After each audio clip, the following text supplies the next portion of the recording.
में आपको बताएंगे कराची स्टॉक मार्केट में इस वक्त कारोबारी आगाज कैसा है। मोहम्मद आसिफ, नुमाइंदा वक्त न्यूज़, ये बताने के लिए हमारे साथ लाइन पर मौजूद हैं। जी बताइएगा आसिफ, कुछ बेहतरी देखने में आ रही है कराची स्टॉक मार्केट में?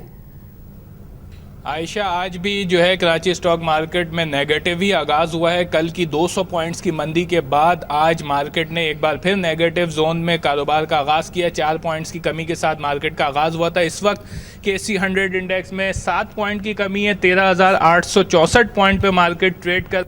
ना सिर्फ इंडेक्स नेगेटिव नंबर्स में है बल्कि वॉल्यूम भी काफ़ी स्लो वॉल्यूम के साथ मार्केट में इस वक्त ट्रेडिंग देखी जा रही है। सिर्फ 6,92,000 शेयर्स के सौदे अब तक मजमूई तौर पर हुए हैं। कंपनी वाइज अगर हम एक्टिविटी देखें तो 29 कंपनियों के शेयर्स की कीमत में इजाफा और 27 की कमी है।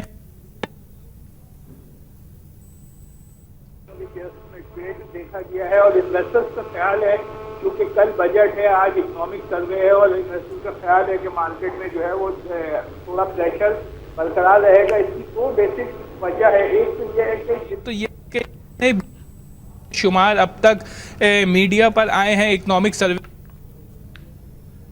सर्वे को आज ऑफिशियली हफीज शेख ने को इजरा करना है, उसके प्रेस कॉन्फ्रेंस करनी है। लेकिन उससे पहले जो हमारे ने इकोनॉमिक सर्वे के आदाद शुमार के हवाले से बताया है, जितने भी मैक्रो इकोनॉमिक इंडिकेटर हैं वो तमाम के तमाम अपने अहदाफ हासिल नहीं कर सके। GDP ग्रोथ का हदफ जो हमने 4% से ज़ायद रखा था, 4.2, वो 3.7% की सतह पर है। इसी तरीके से मालियाती खसारा हमारा 11 अरब डॉलर तक हो चुका है। तिजारती खसारा 17 अरब डॉलर से भी तजावुज़ कर चुका है। बचत, कौमी बचतों की स्कीमों में कमी आई है। हमारी सेविंग रेट्स 13% से कम होकर 10% तक आ गई है। बड़ी सनतों की पैदावार घट गई है।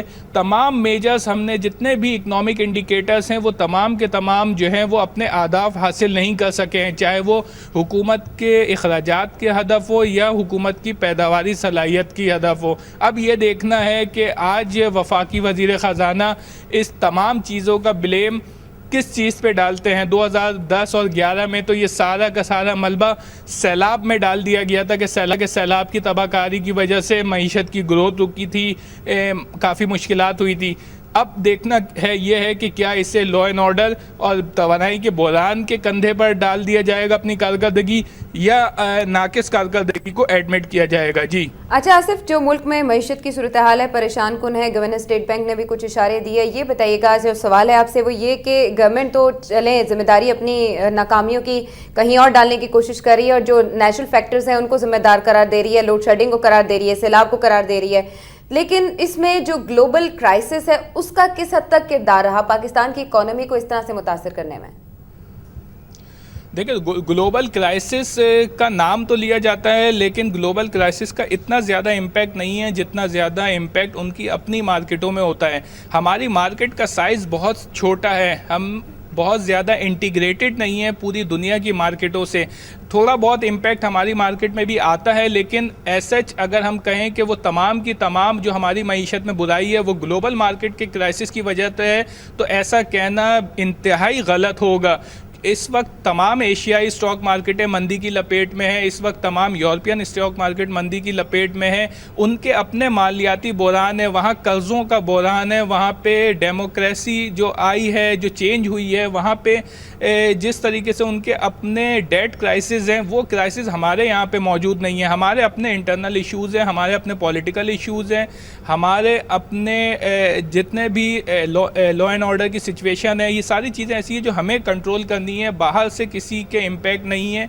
तो इस वक्त जो इंटरनेशनल मार्केट से लिंक किया जाता है वो इंतहाई गलत है। अब आप देख सकती हैं कि पेट्रोलियम प्राइसेस जो है वो इंटरनेशनल मार्केट में काफ़ी हद तक डाउन हुई है, $90 फ़ी बैरल तक आ चुकी है, जिसकी वजह से हमें बेनिफिट जाना चाहिए पाकिस्तान की इकोनॉमी को, लेकिन हमें वो बेनिफिट नहीं जा रहा। अभी भी हम जो है वो खसारे में हैं। इसी तरीके से हम देख रहे हैं कि जितनी भी अशियाज़ हैं, कमोडिटी, चाहे वो कॉटन हो चाहे वो दिगर अशिया, उन तमाम की चीज़ों की कीमतें कम हुई हैं।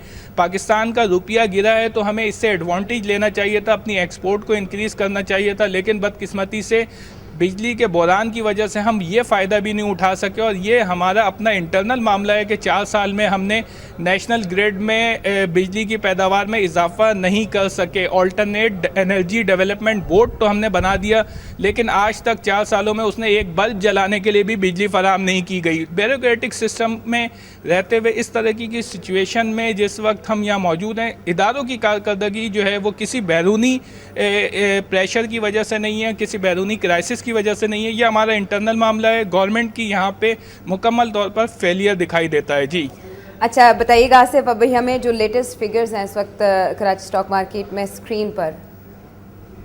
बिल्कुल, मैं इस वक्त ट्रेडिंग स्क्रीन पे आपको दिखाता हूँ कि इस वक्त KSE 100 इंडेक्स में 13 पॉइंट की कमी है। मजमूई तौर पर 13,858 पॉइंट्स पे मार्केट कर रही है।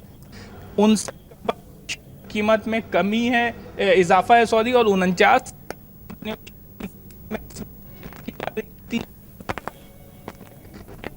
22,000 शेयर्स के सौदे अब तक हो चुके हैं। मेजॉरिटी शेयर्स जो हैं वो इस वक्त नेगेटिव नंबर्स में ट्रेड कर रही है, चाहे वो बैंकिंग हो, सीमेंट हो, एनर्जी हो या फर्टिलाइजर स्टॉक्स हों। जी बहुत शुक्रिया मोहम्मद आसिफ, कराची स्टॉक मार्केट से आपने हमें बताया कि आगाज़ आज मंदी से हुआ। इकोनॉमिक सर्वे आज एक्सपेक्टेड है और साथ ही साथ बजट के हवाले से भी इस वक्त सरमायाकार जो है वो तज़ब्ज़ुब का शिकार है। इसके सबब 13 पॉइंट्स की कमी के साथ 13,858 की सतह पर ट्रेडिंग हो रही है।